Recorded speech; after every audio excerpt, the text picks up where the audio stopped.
Welcome to Local SEO Today. I'm Roger Murphy. And I'm John Vaughn. We want to welcome all entrepreneurs and business owners today. We want to talk about your business and the idea of when you do an analysis, John, if they're looking to say, hey, I'm not closing the sales that I would like to or that I feel I should be.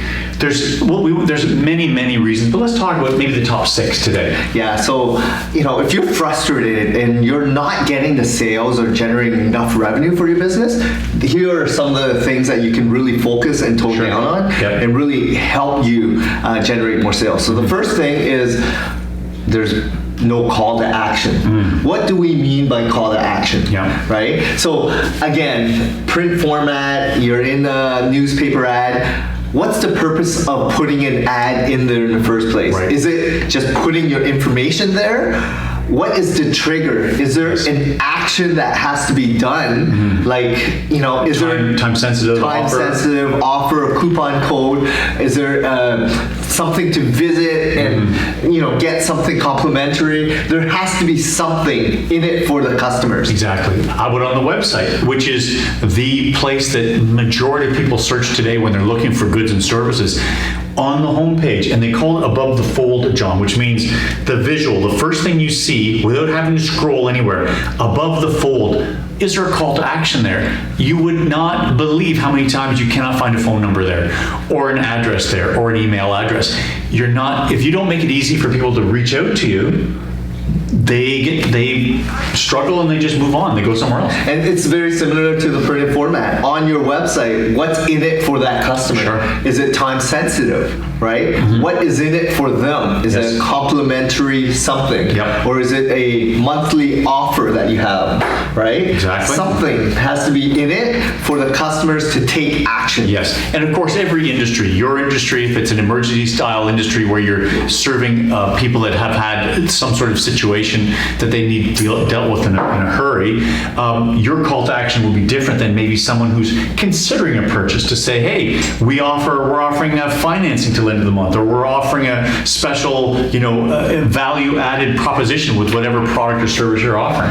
But make it time sensitive and make sure that phone number is big and bold and easy to locate on that page. Yeah, so the second point, and I think you mentioned it a couple times, is making sure that it's easy to find your contact information.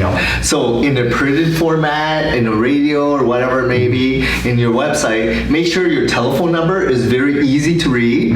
Call to action could be send me a quick email, visit our website, fax machines. I mean, no one faxes anymore, but telephone numbers, right? Making sure it's easy to call, easy to, very, very much interact with that customer. And you can check your website. Is that call to action on every page? It should be. They should not have to go from page to page or go top to bottom looking for how do I reach out to this company. It should be on every page. Make it easy. And put it in multiple areas throughout the page as well. On your header, on your footer, throughout the body of your site. Make it easy for customers, right?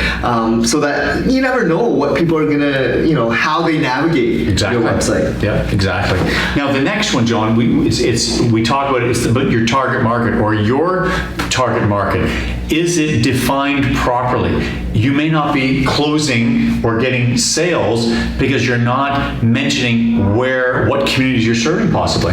Yeah, so I would say narrow down to a level where you know who your customers are, right? Do a little survey, inquire and talk to your customers. You build a relationship with them. Find out who your ideal customers are and speak directly to that audience in every marketing material or content that's provided on your website or printed format, etc.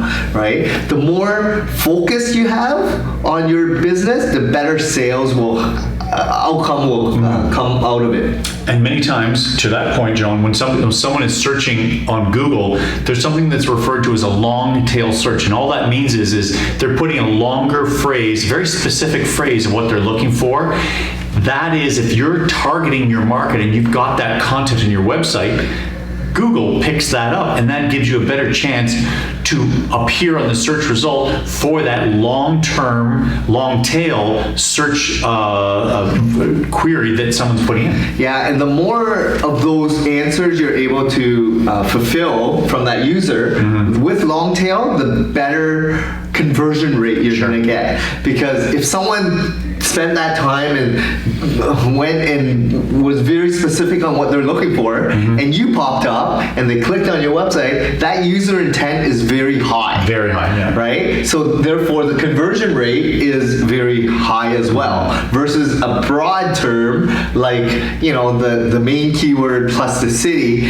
There could be thousands, if not millions, of websites competing with that term, but it's earlier on that buyer journey and funnel, right? So you want to hit them on throughout the journey, but if you're looking at conversion rate optimization and increasing sales, making sure that you are very specific as to who your users are. And answering their specific query for what they're looking for. Exactly. Yeah. And then number 4 is really understanding what your competitors are doing.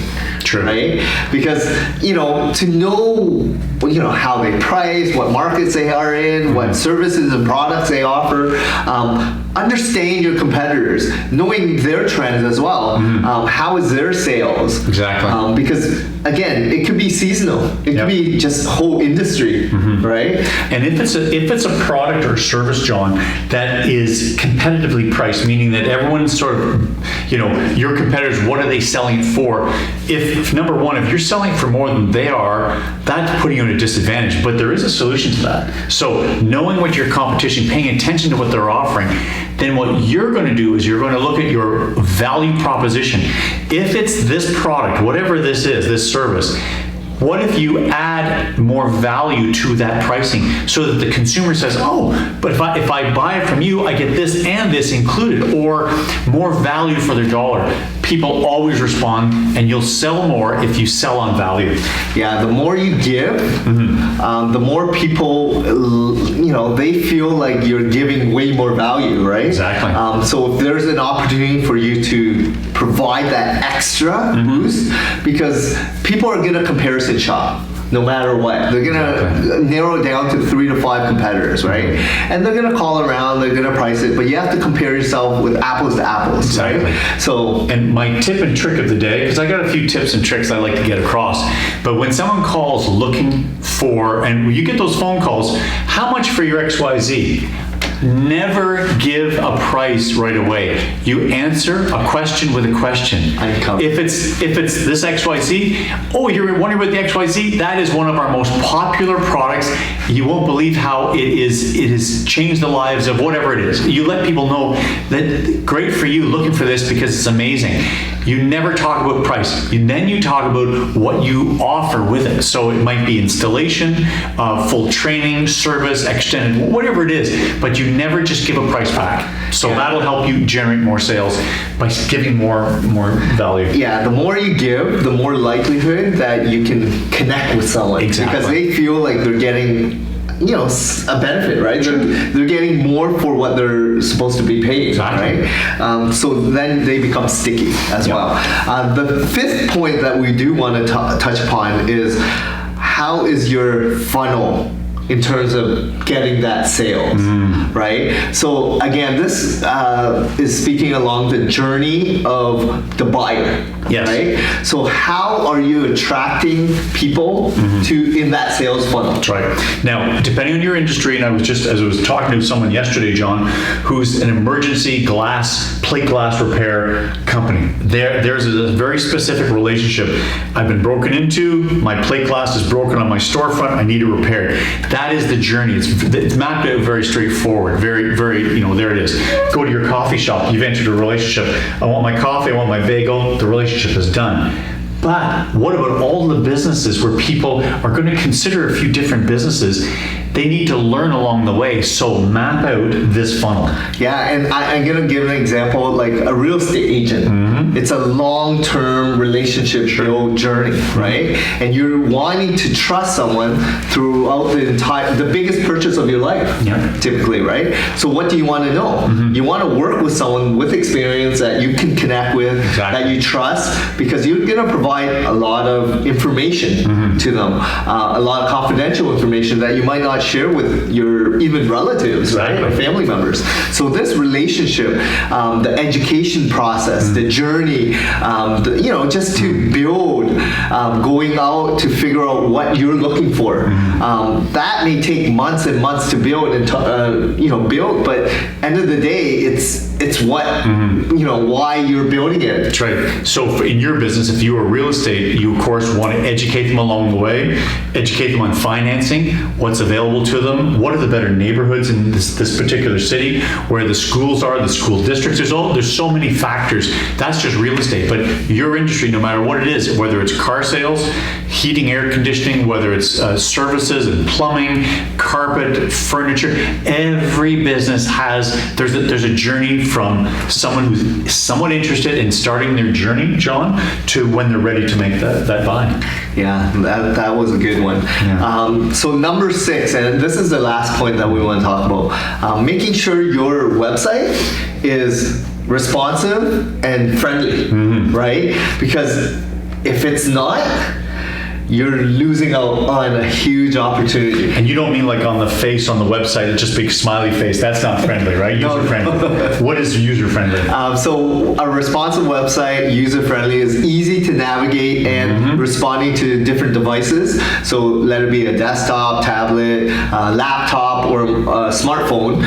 It responds. Your content and images will be properly organized, formatted, so that people can easily navigate and get to what information they're looking for. So just think about your experience as a business owner, as a consumer yourself. You've gone to websites on a device, and it is so small you can't read anything. You've got to pinch it and move it and slide it. That is not a good user experience. That's not considered a responsive site. Responsive ones they get very straightforward in terms of, here's our contact information, here's our what we offer, so to speak, and call now. That's a properly set up website. And if we want to add to that responsive website, make sure your website loads quickly and has no errors as well. Exactly. So these things are kind of common sense, but as a business owner, you need to make sure that all these are working in alignment so that you can increase your sales. Exactly. Right. And fun fact, it was not that many years ago, somewhere around 4 years ago, this is now 2019, but it was somewhere around 2015 that searches on mobile devices surpassed desktop devices. That's why, if you think today, what's the big deal? It's because more people are searching on the Apple, the Pixel, the Androids. That's where they're not.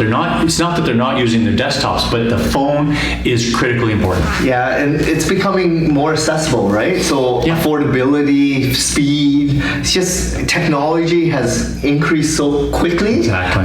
It's so fast paced, so that you need to capitalize on it. As a small business owner or a business owner in general, focus on just delivering on increasing your sales. Some of these tips, I know we talked about 6 of them. There's many more, but really focus on these, and that should help you propel your business. Exactly. And it's, as I say, John, there's so many more, but just focus on these for now. You learn, you grow, you learn by mistakes and trial and error, but these tips here, just focus on them and you'll watch your sales increase. Well, thanks a lot, Roger. John, thank you for your time, and thank you for watching our segment today at Local SEO Today.